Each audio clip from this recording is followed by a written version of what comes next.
Good evening, everyone. Thank you so very much for joining us here at Little Africa News is on the spot.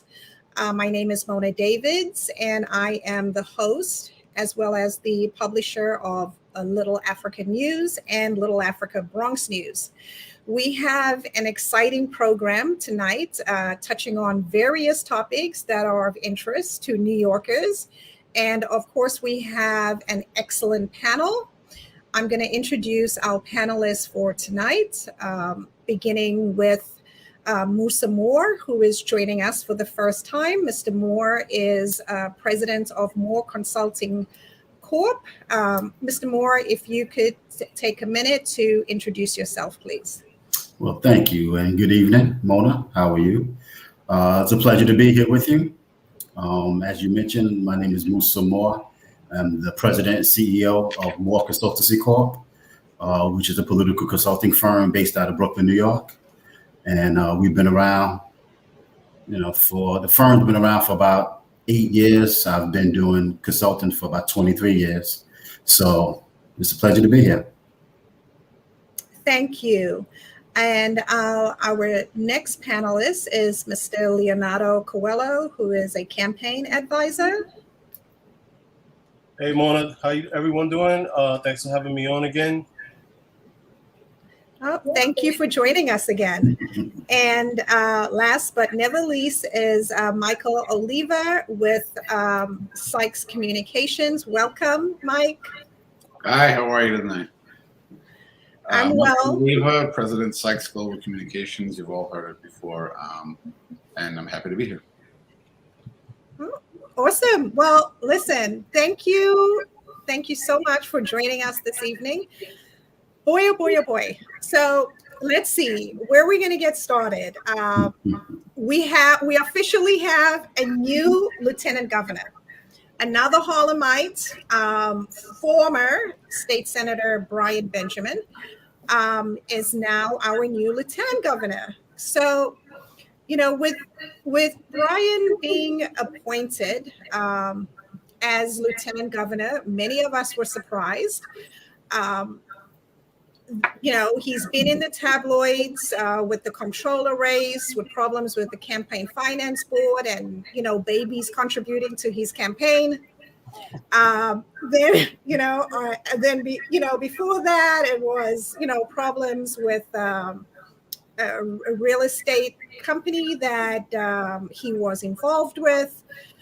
And today we have this article by Michael Lange talking about, touching on Brian's viability as a candidate for lieutenant governor. So I want to do a deep dive into Michael Lange's article where he talks about perhaps Brian Benjamin was not the best candidate for Kathy Hochul to choose, considering that he came in third in his Senate district for the New York City comptroller race. He did poorly in other Black districts throughout the city. So, and particularly in Brooklyn. So my first question is going to be to Musa Moore. Brian Benjamin, Brooklyn, you are Brooklyn, especially when it comes to campaigns and when it comes to field operations. What happened with Brian Benjamin in Brooklyn? And do you think Kathy Hochul can benefit? Do you think he can make headway after this comptroller race? The comptroller race was a tough one for him. I think he started out on a much higher level, and over time his numbers came down. But he's appointed. He's there now. He has a couple months to try to lay a foundation and move around. I think the problem is a statewide seat. It's not a district. It's not city. It's state. So how much time between now and when petitions start in February will he have to actually spend in places like Brooklyn, Kings County, and Manhattan, downstate? And then does he plan on going anywhere upstate? I would suspect that his role for their reelection is to try to increase the numbers downstate. In order for him to do that, he's going to have to really get to work, because you're correct. The numbers he just got in this city-wide race were pretty low. Here in Brooklyn, of course, he was running against, Senator Kevin Parker, who was also Brooklyn, and Brad Lander, and a few that was able to pull out those Brooklyn numbers. But, Brian has work cut out for him. It's going to be a tough one. Well, I looked reading the article, and this article really went in depth. And I have to say, as somebody that grew up in Bed-Stuy, Brooklyn, and that knows Brooklyn, even I was surprised, the neighborhoods or the districts, the EDs that, that Brian came in fourth. Yeah.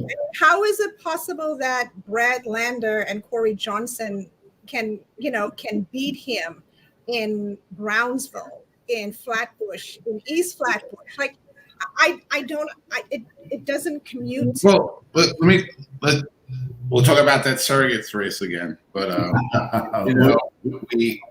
Rosemary Montalbano wins the 43rd, the 42nd, the 57th, the 56th. And, it shows that, like, a lot of this ethnic voting, presuming that people are going to vote that way is cynical. And a lot of people don't vote that way anymore, Mm-hmm. which shows an inherent flaw in the strategy of trying to pick a black guy. We got black votes, and black voters are going, we're going to vote for who we want to, And, even Senator Parker, who actually placed behind Brian, did well in his area when you're talking about Flatbush and Crown Heights and East Flatbush and places like that. And, Senator Benjamin came in third in Harlem. It was almost like sort of bizarre. But then again, remember what the article states, which is very important, is he is untested. He never had a competitive race. His name really never got out there in an election before, so a lot of people didn't know who he was. So, the very fact that he didn't do well in that ethnic group in his race, I don't know how it's going to show he's going to do well among that group for, a white woman from upstate, Yeah. Correct. And Mike, going back to the surrogate race with Rosemary Montalbano, the plan was to touch everywhere, and she did. And the numbers reflect how she beat her opponent, right, Brooklyn wide. Yes, Brooklyn has changed a lot. The dynamics of the voters have changed, but you have to work it just the same. Rosemary worked it and did a great job. I'm not sure how often Brian came to Brooklyn. Right. So he has his work cut out for him. Well, the fact that in any, as it states here in this article, clearly in any of Brooklyn's predominantly black assembly districts, Benjamin did not finish higher than fourth place. So my question is, who was advising Kathy Hochul? Because also Hochul didn't do well in those same districts when she ran against Jumani with her LT race years ago. So I fail to understand the logic behind Brian Benjamin, who got in there with a special election because he was county's candidate, who never really had a contested race, who came in third place in his own district for this New York City comptroller race. I just don't get it. Wouldn't it have really made sense to choose someone else? Well, Mona, let me say this. I'm a big sports fan, right? And there's a quarterback right now in New England that his name is Mac Jones. He coming out of the draft, he would say, "Oh, he's not that good. He's not that good. He's not that good." He dropped in the draft. He got picked up by New England Patriots. Now all of a sudden he looks like they're making comparisons to Tom Brady to him and stuff. What that means is that sometimes it's about the situation that you're in and what you're gonna get asked to do, right? And so I think we're getting a little too caught up, and yeah, rightfully so. Like how Benjamin did, in his last race, how he did in the controller race and stuff. But it's about what they're gonna ask him to do. One of the things that I think people forget is that he was a great fundraiser. He had about $3 million. He raised about $3 million and was pretty much looking like the front runner until until Corey Johnson jumped in and really kind of undercut him at that point. And then Brad Lander came in and started to pump out the AOC, advertisements, and that really kind of, just sunk his ship at that point and stuff. But I think it's about what he's going to be asked to do. I think at the end of the day, Team Holcomb needed somebody that's going to be completely committed to what the plan is to get Holcomb reelected. There's no separate agenda possibly happening. Could he fundraise? Could we tap into his personality a little bit? Can he win some folks, in Brooklyn and these other places? He's a dynamic guy. He's a good-looking man. He has a beautiful family. Those things could resonate moving down the line. So I really think it's not so much about what he did, what happened in the past. It's about what he's going to get asked to do moving forward. I mean, I do feel, though, that he will, one of the things that everybody said to me, besides whether or not, first of all, does anybody vote for someone? It's not a ticket, right? It's not, you're running your own election, actually. He could win, she could lose, she could win, he could lose. But people tend to vote for based on what the candidate at the top of the ticket. But one of the things a lot of people said was, all of this stuff that's starting to come out and was coming out, every time you go higher, it comes out more, right? Mm-hmm. And between Next Point and the Morgan Stanley ties with Loan Me and the Genesis Housing and the campaign finance stuff, and it's like there's so much stuff, and him having a fundraiser where he had the wedding and the government's fixing his car. I mean, it's all going to come back out again. So when you ask the question, who was advising him, what were they thinking? I think Leonardo's right in the sense of moving forward is not necessarily the same as what happens is not what happened.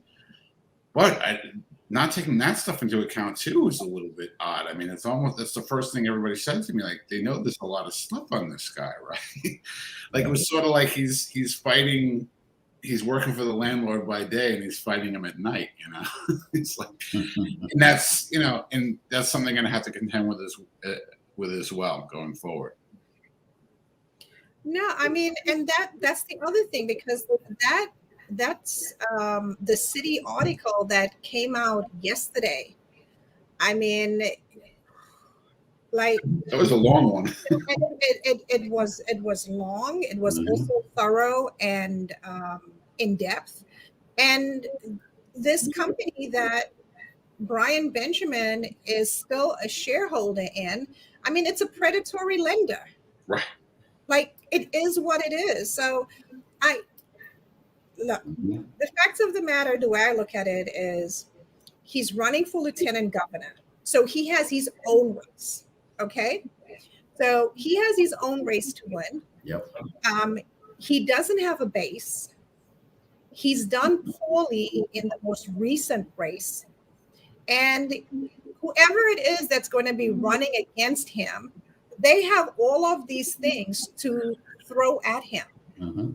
To me, it just would have made much better sense to choose someone else, whether it was Ronise Bishop, Assemblywoman Ronise Bishop from Brooklyn, who happens to be the Kings County chair of the Democratic Party, or Jamal Bailey, who is the Bronx County chair. It doesn't make any sense to me, because they don't come with the type of baggage, and they also come with strong bases. I mean, the Caribbean American population exploded in Brooklyn. They're a huge voting bloc, and someone like Ronise would bring it. And then for the Bronx, it's the same thing. Jamal Bailey, New York State Senator Jamal Bailey, he has a base. So to me, it's I don't get it, but I'm just curious. Has anyone heard of who could possibly be running for lieutenant governor? Will Brian Benjamin even have a primary? Not really. I'm quite sure people are talking, and you always have to, see what the public advocate Jumaane Williams is going to do. governor, lieutenant governor, or remain public advocate. But Brian Benjamin, he has some things he's gonna have to respond to the voters. Those are the questions the voters are gonna have to ask him. Your relationship and how those relationships affect us, because as we know, lieutenant governor affects the entire state, and it's not just running for the city as he did last time. So the voters are gonna have to ask him some hard questions, and he's gonna have to come up with some solid answers. And he, like I said, he had his work cut out for him. He has a couple of things he has to deal with. The other thing, Mona, is that politics is a big chessboard. I'll be honest with you. And I think that we might be making the mistake as looking at Benjamin as, one of the strongest pieces that Holcomb might be leaning on, which in doubt he might not be. Because if you look at some of the other moves that team has done, you take a Catherine Garcia and put her in the administration. You appoint a former assembly person from Brooklyn to head the cannabis section of the state government. You're appointing a lot of kind of behind the scenes folks that can have a lot of influence in areas where we might be thinking that Benjamin's going to be asked to go in there, but he might not be necessarily the piece that is going to be asked to move those needles and stuff. I think they're playing a long game. They're strategically putting people in positions that are going to help them down the road. People that might be looked at as competitors might align themselves, bring them on as a team, and it's a long chess game, and I think that's what Team Holcomb is looking for. Well, one thing Mona said, and I definitely agree, is if he chooses and he does run for re-election, he has to win that on his own with his team, but that's a separate office. So even if he's on the ticket, he has to win that particular office. So either way, he's going to have to definitely answer some questions. And, right. And yeah, these aren't even like right-left issues. The idea that you're not doing what, you're saying one thing and doing another, whether you're liberal, conservative, or otherwise, just rubs a lot of people the wrong way. And there's going to be some inquiry about this. And the one thing I don't want to put past anyone is, I don't know what their, Kathy and Governor Hochul's relationship was with Brian, but perhaps they liked each other. Sometimes we analyze this stuff too deeply. Right. We look for what's the strategy? Perhaps it wasn't a big strategy. Perhaps she thought he'd be good for the job. He wanted it. And, a lot of people don't want that job because, unless you're willing to run for governor, you basically have a ceremonial position where you're coming from a place of power, a job you may have for life, right? So, like Leonardo said, maybe it's not one of the main pieces in her strategy. If that makes sense. And Musa, the questions are going to be asked, but it's also important who's asking the questions. Yep. Because if it's somebody that doesn't have a large bullhorn, that when they ask these questions is going to really, shine a huge light on it, then it's not going to really mean anything. With all due respect, if these questions are just being asked in lengthy articles and then being buried somewhere, let's be honest, the majority of voters are not reading these articles and stuff. And so it really depends on who's asking these questions. And if there isn't anybody that's really jumping in that race against him that has a big enough bullhorn to bring attention to it, then it's not going to mean nothing at the end of the day. Absolutely, I agree. For the record, it's good to see, Brian in this position, and I'm definitely, we would definitely, I think all of us will be watching as he runs for re-election. But it's good to see him in this position. Right. Well, and you got to think about the Republicans too. They might be in the city and no one reads the city, but then they make an ad. Precisely. And I think that this is the thing.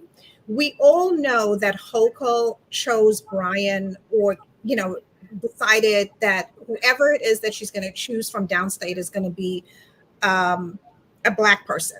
Mm-hmm. Okay? And out of the Black people that she chose Brian Benjamin, which, I'm sorry, just doesn't make any sense.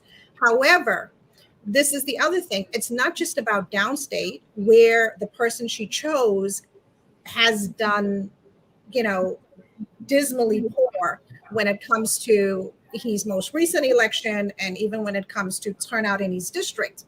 So you choose someone that doesn't have a base. That makes no sense. And then in addition to all of these, all this other stuff going on with Brian Benjamin, there's also the defund the NYPD position that he's had, which Hochul already distanced herself from last week. So my point is, it's not just about downstate. It's not just about New York City and the 5 boroughs where he doesn't have a base, where, he's not really bringing a huge voting bloc. But then when the people upstate look at him and they're going to see, okay, and this man supports defund the NYPD. He's been accused of a slumlord. I saw a tweet, I think it was today or yesterday, about the city article with Michael Kink. You'll know who Michael Kink is. That's that whole leftist group. That's that whole Make the Road, NYC, Communities for Change, that whole crew commenting on that. I mean, and they too, they've had protests against him. They've called him a slumlord. They've accused him of double dipping, not being completely truthful. I wouldn't be surprised if just the left goes after him, because they've already gone after him as a state senator. So for me, let me ask you a question. Is there a possibility that in the general, the lieutenant governor, a Republican lieutenant governor could win, and Kathy Hochul as a Democrat could win? Of course. Right. And so think about that. Think about that for a second. If the Republican won and Kathy Hochul won, would they really be that, far apart probably in ideology and stuff like that? Maybe there's something else that we're not seeing, that we're another plan behind the scenes that we're not thinking about, because it doesn't make sense, Mona. And so, but there is a reason why he was selected, right? And every decision has an A, B, and C outcome. I mean, like you said, Leonardo, he had $3 million and he was considered a front runner and didn't do well. And who's to say that some of that press didn't have an effect? I mean, this stuff got out. People knew about it. It probably hurt him in the race, that Corey coming in. But I did think it took its toll, because he was a very well-funded candidate, and his drop was sort of precipitous. And then the strategy of, I think, his sort of like to fund the police commercials. I mean, he aired them just when the sentiment was kind of going the other way. Strategically, it wasn't a great move. But I think some of that stuff does have an effect in it, and it may have an effect, in the upcoming campaign. So I guess the go-to question is, does he have enough time to redeem and build some votes? I don't know. Well, we'll definitely find out. But coming back to Hochul and the governor's race, I mean, she's been very busy. Like you said, she hired Catherine Garcia, and one thing we all know is that Catherine Garcia is very capable. So we have a competent new director of state operations, which is a good thing. But Hochul herself, she's probably going to have a race ahead of her. Jumaane hasn't announced yet, but we know that he's exploring running. He already said he's not going to run for lieutenant governor, but he's exploring running for governor. That's what he told Errol Lewis at Inside City Hall. And then there's still Tish. There's been a lot of talk about Tish jumping into the race. So I'll go with Musa. You were behind Tish first getting elected, period. I think you were Tish's campaign manager when she first ran, if I'm not mistaken. Yep, you're correct. Okay. A long time ago. Yep. As an insurgent. I think she was the first candidate also on the Working Families Party WFP. Yep. WFP line and won. So Musa, Tish. Tish is like what What's going on? Put him on the spot, Mona. Put him on the spot. You see that, right? I think Tish is praying on it. I think Tish is thinking about it. If Tish decides to run, it's going to be an amazing race between the two of them. But yeah, it's going to be very, very interesting. So, and I know Jumaane is exploring that, but and I've heard a few other names also. But I think if anybody, that would be the most formidable candidate against Governor Hochul, it would be Tish. But that would be a race to watch, Governor versus AG. That would be something else. Yeah. So, I mean, we've had a few AGs have become governors. So yeah. And I feel like if everything comes to a head and Jumaane jumps in as well, Tish is going to probably battle more for that more centrist lane. And don't forget, you have Swazi over there too, right? So he's going to do well in certain suburbs. And then you have Kathy, who's kind of going to be forced in that direction because you're not going to outleft Jumaane, And that's sort of, it'll be interesting to see how well the messages are crafted. Are they crafted to a statewide electorate, or are they crafted to the 5% of the people on Twitter in the city? Right? How do they run? And in a primary, sometimes those are the people who can get you to win. So it'll be interesting to watch. Yeah, it definitely is going to be interesting. Interesting to watch how this race is going to unfold, because we know when it comes to Black women in particular, we come out to vote. And Tish has a strong base, not just in New York City, but throughout the state. And she's run and won a statewide election. So this is going to be very interesting to see exactly how everything is gonna unfold and what her decision is going to be. Stay tuned. It's definitely a stay tuned time. So coming back to this special election, we have Brian Benjamin's special election, and we're going to talk about the Bronx. But Harlem seems to be quite hot right now with Brian Benjamin's special election that's going to be held the same time as the general election. So I'm starting to lose count of the number of people running.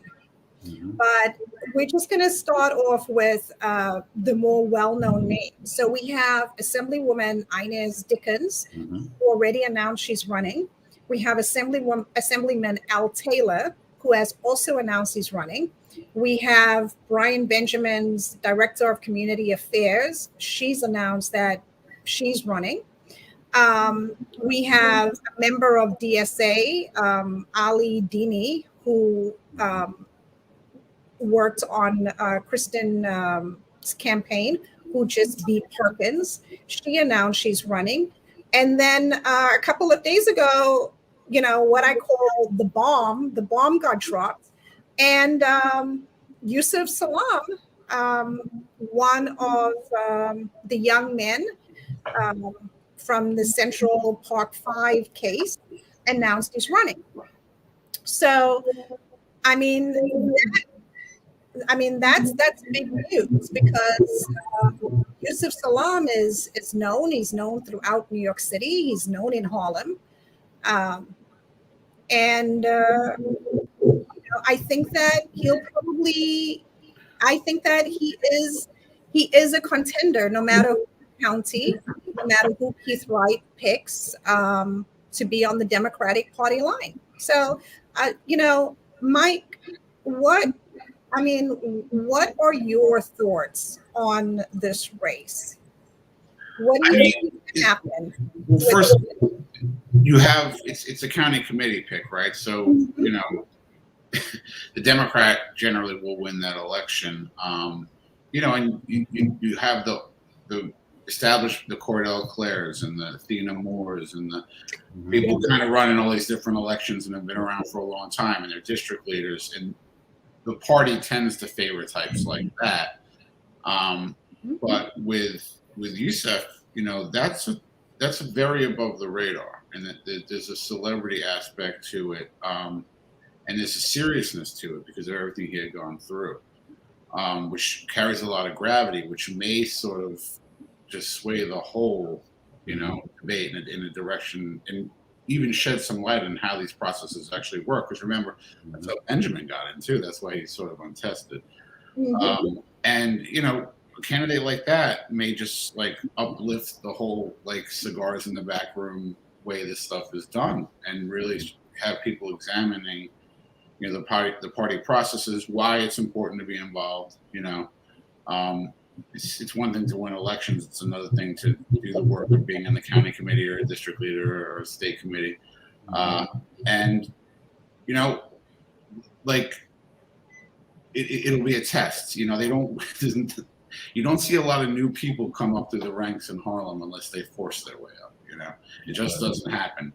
Inez and Bill and Charlie and Keith have been trading seats for years, and it's sort of like, so it's going to be an interesting test to see if, the win in the city council race was something anomalous. Was it sort of a vote splitting scenario, or is that a direction that the area is starting to go in for real, or perhaps it goes the other way?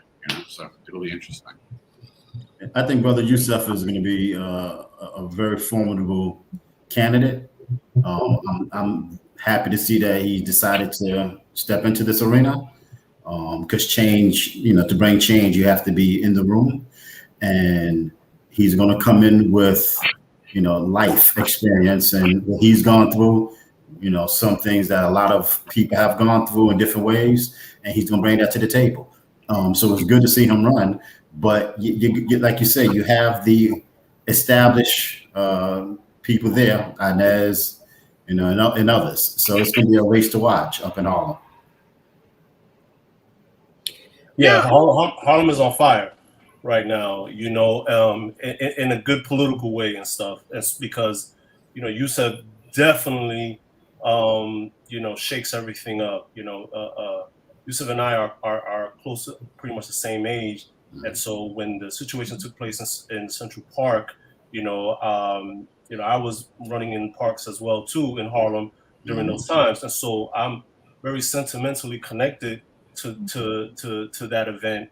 And so are a lot of people who are in Harlem right now. Yep. And so you have a lot of folks my age who are, voters, who are donors. He's going to get a lot of free press from this, and he's genuinely a great man. And so when you are checking all the boxes like that, you are going to be a formidable opponent to deal with when it's time for that man to run. Correct. And as we know, when you run a candidate, you have to find a way to connect with the voters. If it's telling your story, if it's listening and responding, Brother Yusuf comes in with a story that we all know, that we're aware, we know, what he lived through, and he's coming into politics as a new candidate, but with a story already told, or something that we already know, something that we was directly affected by one way or the other. So again, it's great to see him take this step, and we'll be watching him. I'll be watching Harlem all the way from Brooklyn. And, does a third party have an opportunity here, right? I mean, people are just disaffected with every party now. They're not happy. And, if they, the county committee goes with one candidate and he runs on another line, and it's, like I said, it's very above the radar. It gets a lot of attention.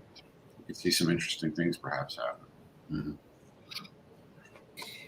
The other thing also that I want to point out with that district, since we are Little African News, is that district has a large African population, not voting population, in addition to, of course, a lot of small business owners that are there. And those Africans in that district who are voters, like Yusuf, are Muslim. And if he, engage that voter base, because it's about turnout. Yep. And I think that whether it's the special or whether it's the primary, but I do believe that with this special, you never know. You really don't know. And I think even with the Perkins race, even though Kristen only won by 127 votes, she still won. So clearly, the voters in that area, in that part of Harlem, they want new faces. Maybe they tired. Maybe they tired of the musical chairs, because when we look at what happened with Brian Benjamin, how he was elected, and the drama with that, with him being county's choice, and now it's another situation like that, and it just seems to be musical chairs. So, if it's Inez Dickens who is going to be on the Democratic Party line, if she wins, then we're going to have a special for her seat. And then with the special for her seat, it's again going to be the same process, the same county process. Like I think voters are starting to get tired. Voters are starting to get fed up. And this may be a great opportunity for Yusuf Salam, because people know him. His story resonates with all of us. Mm-hmm. And that Black Harlem community and that Black African Harlem community may really come out for him. So I think it's going to be very, very interesting to see what's going to happen with Harlem, with this special election, and also with the primary. But that's not the only special election on the ballot this November. We also have one here in the Bronx. So we have Victor Machado, who has resigned so that he could spend more time with his family. And I don't know, it seems that when it comes to Latino political power here in the Bronx, it seems to be weak, because now we have Victor Machado, who pretty much has unexpectedly resigned.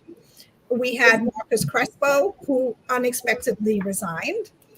We have Ruben Diaz Jr., our borough president, who decided that he's no longer going to run for mayor and he's going to exit public office. We have the Rev, Ruben Diaz Sr., who is also exiting public office. So now with Victor Machado and the special election, it's another county pick. It's another one of those situations. But what's going to happen with June, with next year, with the primary? So I'm going to start off and put Leonardo on the spot. Listen, what's going on? What's happening? Well, Mona, I'm a glass half full type of person. And so I will, chalk up all those things that you mentioned as just, people taking opportunities that they felt were better for them and their families. We pray for them. We wish them the best. And I look at it as an opportunity for new, fresh leadership to be able to step in. I think the Bronx is going through some changes. And I think it's a good thing. I think that if there was opportunities that these individuals felt that was best for them, we pray for them. Go ahead, go move on. And then now we're going to focus and make sure that we're putting in the people that really kind of fit the best agenda for the Bronx moving forward. So I'm a glass half full person. All right. So who do you think is going to be county's choice? Do you think it's going to be Udelka? Tapia? Yeah, I have a feeling that it's going to lean towards Udelka Tapia. She's done some fantastic work for the community here in the Bronx. She's done some great work as a district leader. She's had a lot of influence on, getting judges in seats, and she's just been at it for a really long time. And I think that the community really can see her being the community's representative on a state level. So for our viewers that are not exactly familiar with how the county process works, with, who decides, who's most likely going to run on the Democratic Party line in a special election, the power falls pretty much in the district leader's lap. And the district leader for that race is Udelka. And she has quite a number of county committee members that she's put in, who support her. But Leonardo, is there anyone else in addition to Udelka that you know of that may run in that special? I mean, there's names being, pitched around. Pretty much everybody that probably ran in that city council race name has come up. Folks that are connected with, the socialists and DSA names have come up. But I think the writing is on the wall for Udelka, and then next year's primary, whoever feels that they have the opportunity to run against her, will have that opportunity. Okay, well, it's definitely going to be interesting to watch and see how things are going to also unfold here in the Bronx. But I don't know. It seems like the borough that's the quietest is Brooklyn, because even for Queens, there's stuff going on. But Musa, what's going on with Brooklyn? Brooklyn is so quiet. Well, Brooklyn just had a major race for surrogate court judge that we won big.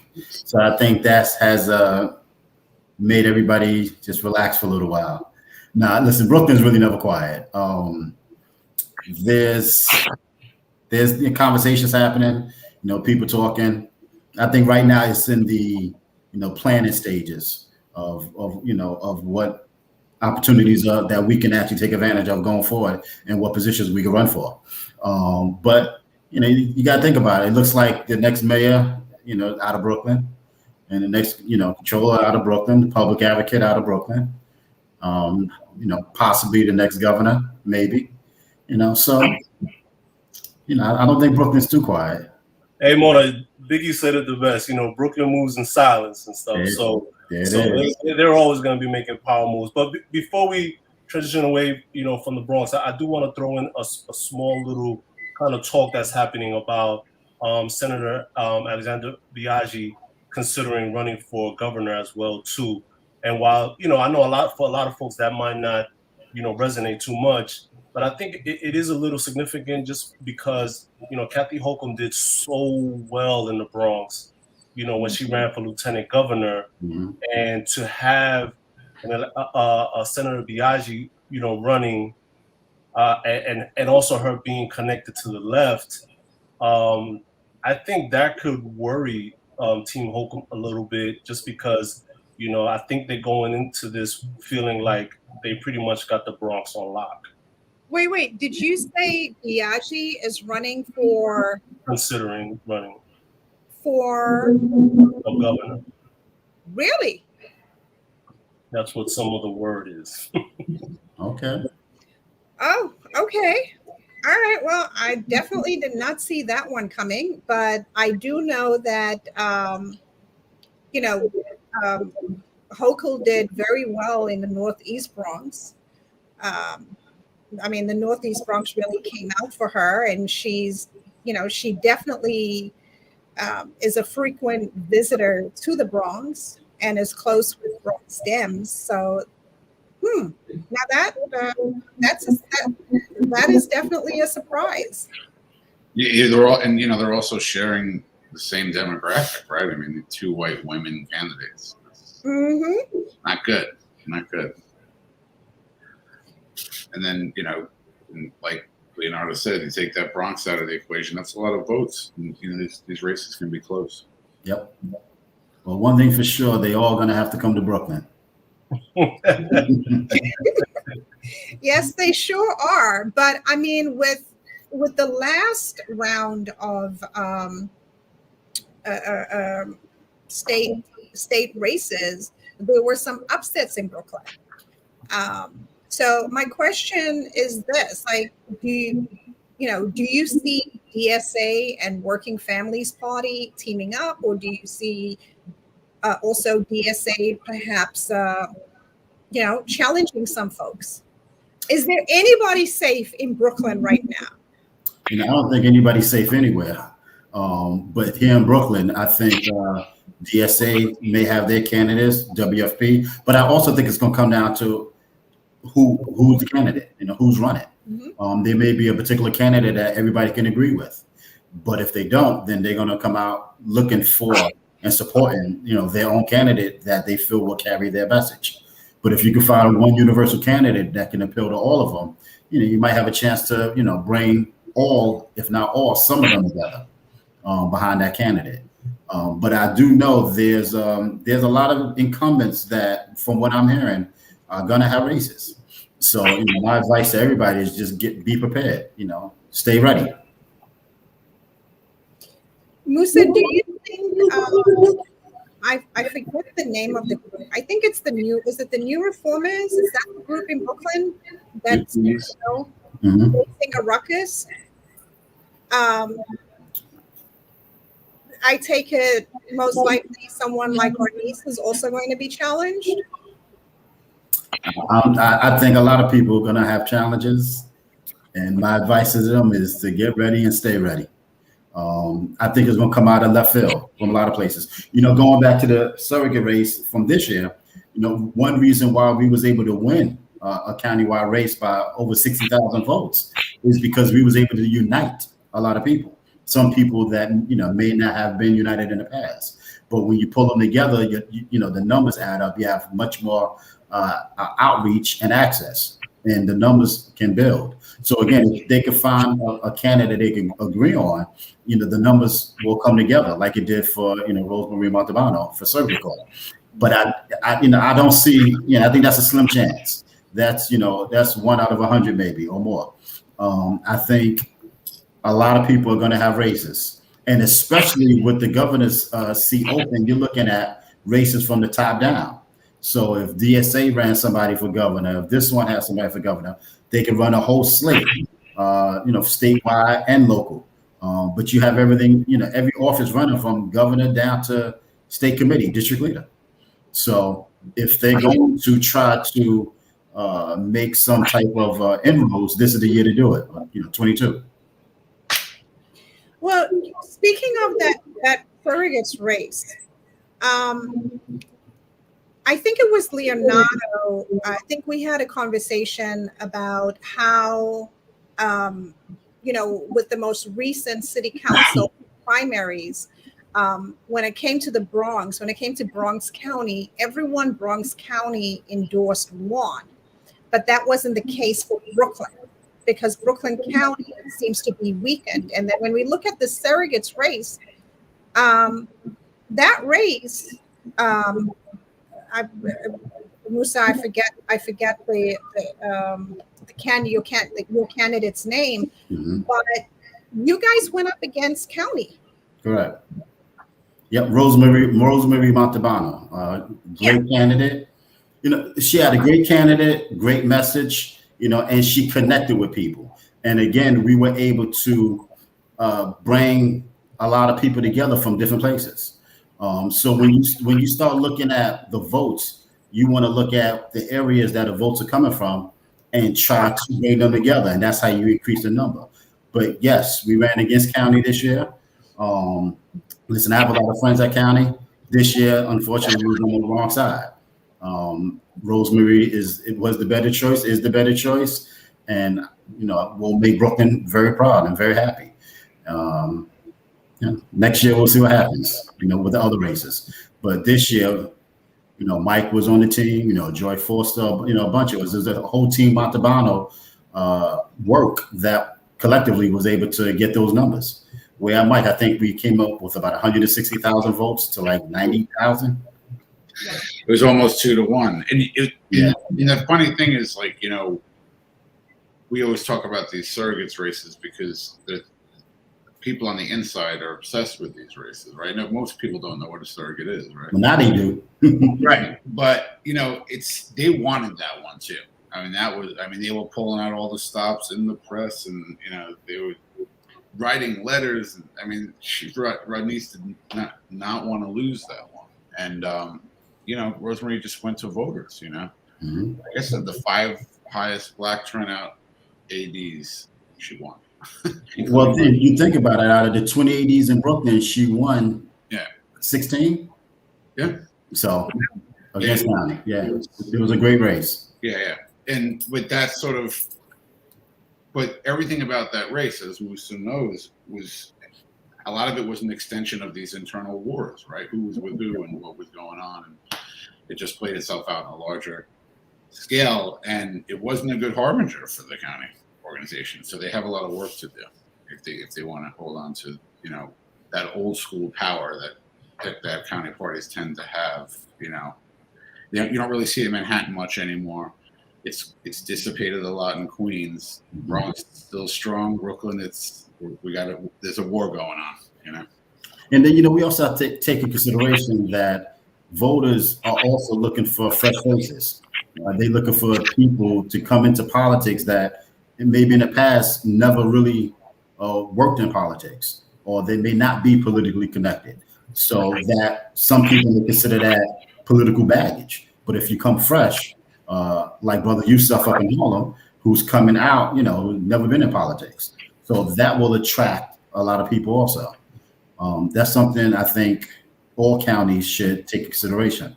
And again, the incumbents that are running for re-election, they have to be ready to defend their seats and keep their seats and defend their record. So what about our family, our Brooklyn family dynasty, the Barons over there, out there in Brooklyn? In East New York. Yep, in East New York. Clearly other parts of the city, people want new faces, but that doesn't seem to be the case in East New York. That is correct. That is correct.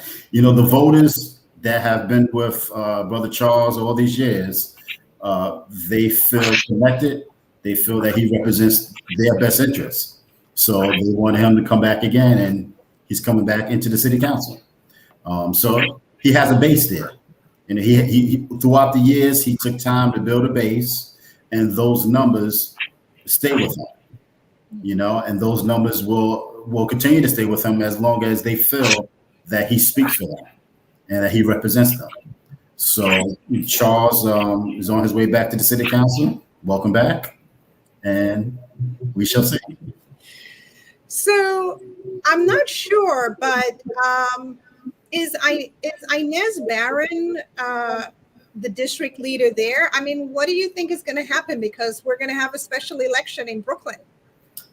Inez is the district leader, and so is Charles. They share the male district leadership and the female district leadership.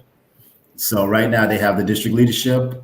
He'll have the city council, and I'm not sure what Inez is doing for her reelection, but that will be interesting. I've heard different things. She may run, she may not, but I can't confirm either or right now.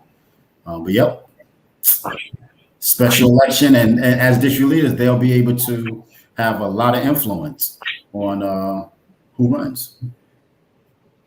That's true. That is true. And in Brooklyn, it's combined with county committees, so you got double the influence. Correct. State committees. Yeah. So I want to now switch to the last two topics that we're going to talk about, which is, the Hurricane Ida aftermath. So many families lost loved ones with Hurricane Ida, and after Sandy, everyone that's there, all of the politicians that are there, everyone said that they're going to do better. we're going to have better infrastructure in place. There was talk of some type of a notification system, alarm system to notify people who live in basement apartments, basement dwellers, and Ida devastated us. And it wasn't just New York. And I mean, Mike, you're out on the island. How did it impact you? And did Long Island's politicians make the same promises after Sandy as our New York politicians? Because we weren't ready. Yeah, I mean, one of the things that happens is that usually places near the ocean get the most affected. So from Brooklyn to Montauk, it's the South Shore, But we're in the North Shore, the house that we have here, and we had both very bad flooding in both basements. Had to get a whole bunch of equipment. We had a wall fall between us, and we had devastating damage. I'm still kind of numb. But to me, whether it's the environmental issue or the issue of infrastructure spending, this is exactly why people are fed up with Washington, because they're not doing anything about the former. They keep debating the latter. Meanwhile, this stuff is actually going on, and by the time you spend the money, it could just be devastated right away. I mean, we're not comprehensively solving this issue at all, and it's not going to get better. There used to be a storm every 30 years, not several times a summer. And these insurance companies aren't going to be able to make a profit after a while, and you won't be able to afford insurance, and everybody will be sort of fending for themselves, or maybe the government just gives people money. We don't know how we're going to deal with it, but it's people who don't consider themselves necessarily Democrats or Republicans are just looking at this whole thing and going, "What are you doing? Why hasn't this been passed? Why hasn't it been done?" And it just adds to the cynicism around the way the Capitol works, No, I mean, that notification system that the city passed a couple of years ago, that the basement notification system, it doesn't go into effect until I think 2022 or 2023. Everyone dropped the ball. And I think I saw a headline sometime this week where one of the family members in Queens said that, there's pretty much a lot on the hands of our elected officials, because they didn't take action. What happened, and what's going to happen going forward, because hurricane season doesn't end until November, if I'm not mistaken. Mm-hmm. So my question is, and I mean, Leonardo, you're a homeowner, and Mike mentioned it. I mean, do you foresee, say, for example, in the Bronx, which is the only borough in New York that's actually attached to the landmass known as, New York State and the United States of America. But I mean, do you see your insurance premiums going up? I mean, are they pushing flood insurance, being that this is what's happening? I mean, no, not yet, Mona, not on that level. But, it at the end of the day, the climate injustice that's happening is really going to impact poor communities, Black and brown, in so many different ways, right? I know I speak for everyone on the panel when I say condolences to those that lost their life during the storm. But many of the people that died were in basements that were converted into apartments illegally, right? And so, that speaks to a lot. That speaks to, the lack of affordable housing. That speaks to, homeowners, how homeowners in the middle class are being squeezed so much that they have to resort to things like that. Mm-hmm. And so this is going to have a lot of impact. But, I'm worried about it, Mona, because, everyone when you look at the gun violence in this country, every time there was another mass, shooting or whatever, everybody say this is the one that's going to change things. This is the one that's going to, really force people to make some changes and stuff. And we've yet to see that, right? And so what I'm praying is that, the climate change and the deaths, that happen, don't continue to happen similar to, the tragedies that with the gun violence, and nothing gets done, So we do have to push our elected officials to really make some drastic changes, and really start to impact this in many different ways. Like I said, it's just not about climate change. It's about making sure that we're changing people's quality of lives so things like this don't impact them. Yeah, my heart breaks for everyone who became victims of this hurricane, and even here in Brooklyn, a lot of basements was flooded. Families lost everything. The reality is global warming is real, and we have to push them, and we have to make sure that the elected officials do something about this, because at the end of the day, it will continue to happen. And as Leonardo said, a lot of the middle class, the homeowners, they, in order to be able to survive, a lot of times they have to convert and rent the basement. And some people, to be able to live in this city, they look for basement apartments, but they can't. These basement apartments can't become, a life and death situation because of the weather. If you're an elected official, your job is to do something. We got to do something. People are dying. People are losing their entire life. They're losing everything they have. We have to do something. Yeah, no, it's really unfortunate. It's just tragic because these are needless deaths. I'm just looking at the time. Before we go, I want to just touch on schools reopening. Schools are opening on Monday. There was a letter circulated, signed by a number of state legislators 2 days ago. And the letter was requesting that Mayor de Blasio, provides New York City public school parents with a remote option, because de Blasio and the Department of Education have refused to provide parents or families that are concerned about COVID, about the Delta variant, children who may be living with family members who are immunocompromised, to provide these families with a remote option. So there's been a push. Jumaane Williams had a press conference yesterday with some parents and advocates, with Manhattan Borough President Gail Brewer, with Mark Traeger from the Education Committee, and of course this letter from our state legislators, including Jamal Bailey, Joanne Simon in Brooklyn, a slew of them, all saying that parents should have a remote option. But my question is this.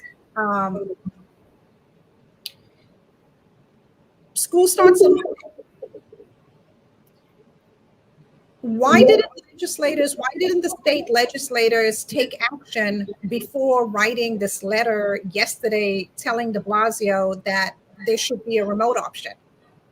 Because if I'm not mistaken, if they wanted to, they could have introduced a bill saying, in a school district of more than 1 million students, that the school district provide a remote option.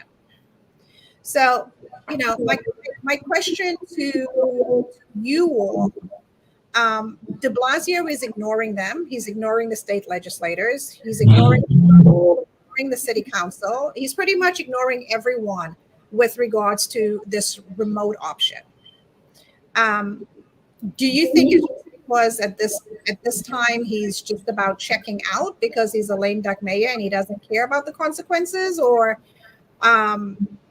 do you think that the state legislators and city council members who are now pushing for a remote option for schools that are starting Monday can actually get him to change his mind? I'll start with Musa because it's your friend. Oh, thank you. Thank you very much. On the spot. Always. You see that? Mm-hmm. Mayor de Blasio, as a father, I'm quite sure he's not looking to put lives at risk. But unfortunately, without a remote learning option, that is what's happening. Let's remember, children 12 and under can't even be vaccinated.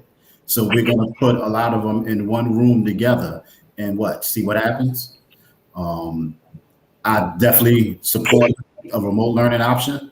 COVID is dangerous. It's deadly. Now, I've lost family members. My aunt just passed last week from it. So thank you. This is real. It's not a joke. And we cannot put children in harm's way like this. As a father, I would not want my children to be there and see what happens. You don't want them to see what happens with lives. Hopefully the mayor, will think about it. They'll talk more, and hopefully there will be a remote learning option. We need one. Got to have one. Yeah. I think, Moni, you might be on something in the sense that it may be performative, right? I mean, instituting something like this actually takes planning and forethought and legislative action, and who goes to school, who doesn't, why, where do the resources go. I've been very critical of the mayor, and I think I agree with Musa that he needs to take this very seriously. But they kind of came to him last minute, and it's school starts in a week, and it's I could see why he's a little bit thanks, So I think these people, there has to be more than just letter writing. There has to be serious governmental action behind this. And it has to be organized in a way that makes sense, right? It can't just be some kids will go on Zoom, some won't. Maybe you feel like going to school that day. There has to be an organization around this, and it takes a little more than just, like you said, writing a letter. If that makes sense. Mona, this phone goes off a lot. It has been going off a lot these last couple weeks from parents of a few of the several schools that I formerly worked at, and the frustration is through the roof. It's through the roof because many of them feel like those names that those elected officials that you mentioned, a lot of parents are feeling like those individuals fell asleep at the wheel. They fell asleep at the wheel because the data around children and COVID really hasn't changed since for months. And we knew we were coming up, on September, new school year, and nobody said anything. Nobody pushed anyone until kind of last minute, right? And so it's almost, it does feel, like Michael said, a bit theatrical and stuff, these letters being put out at this moment, where it's almost like nothing could be done. But yet, you can kind of fall back on saying, well, we called on the mayor to do this and stuff. That should have been done months ago. That should have been done, because even if you put in place something early saying, hey, look, we're not going to do a full remote learning, but we are going to put an option in for children who have a history of sickness or some sort of compromise immunity situation or something like that. We put that in place early, and then we'll make a decision by this day if we're going to open the remote learning to everyone else. Come on, folks, we really dropped the ball. We fell asleep at the wheel at this point. And again, it's just going to be a little disastrous and stuff. I agree with you, Leonardo. One of the the big complaints and concerns that I hear from parents is that, and the mayor and the chancellor have said, they do not have a plan. They do not have, anything in place if, Lord forbid, things get really bad and we have to go back to full-time remote. There is no backup plan. It's kind of like, excuse the phrase, do or die at this point when it comes to schools reopening. For me, my son is 13. I got him vaccinated. He starts school Monday full time. He'll be there. But there are a lot of families, not just with children who are 12 years of age and younger, but with family members that are battling serious illnesses, and not giving them the option for their children to go remote so that they don't expose either the mother or the father, or many live with grandparents, to COVID.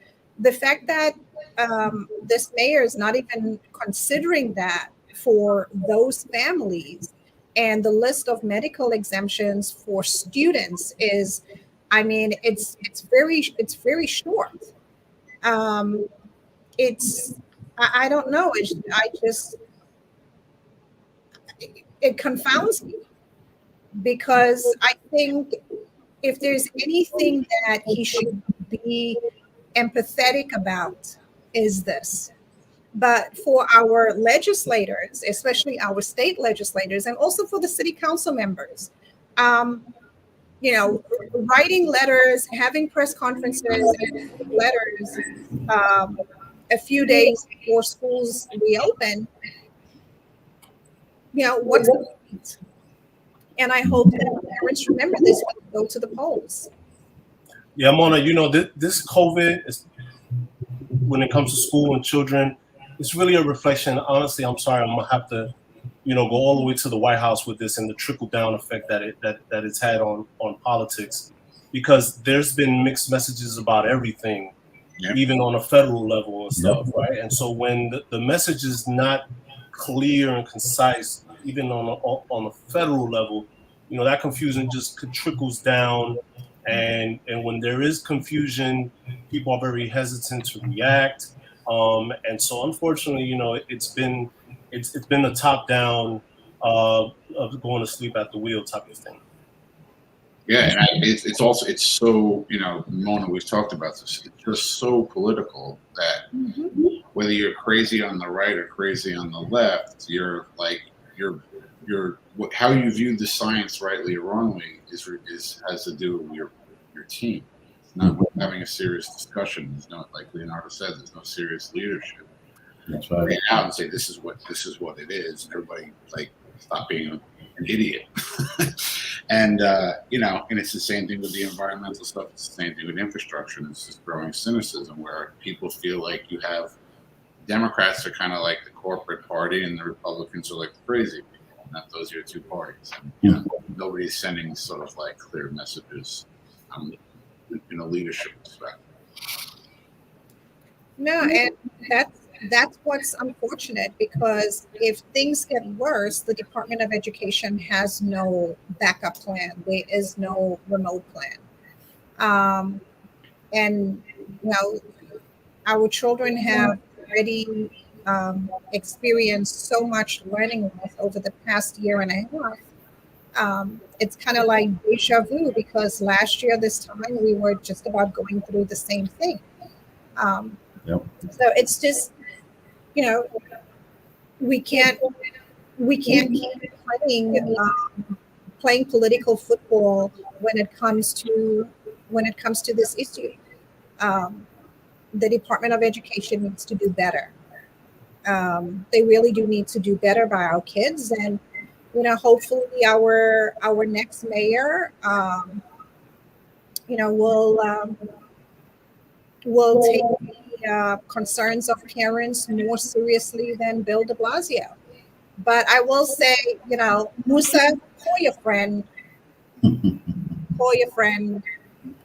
But which one? Yeah, you need to call your friend. But with that being said, I want to, thank all of you. Thank you, gentlemen, Leonardo, Mike, Musa, for joining us tonight on the spot. I know I put you all on the spot. Musa, I know you got a baptism tonight because I put you on the spot a lot. Um, It was but wonderful. you know, that's what it's about. It's about an honest conversation and discussion about what's going on politically that impacts the lives of everyday New Yorkers. So with that being said, I want to thank you. I want to thank our viewers for tuning in.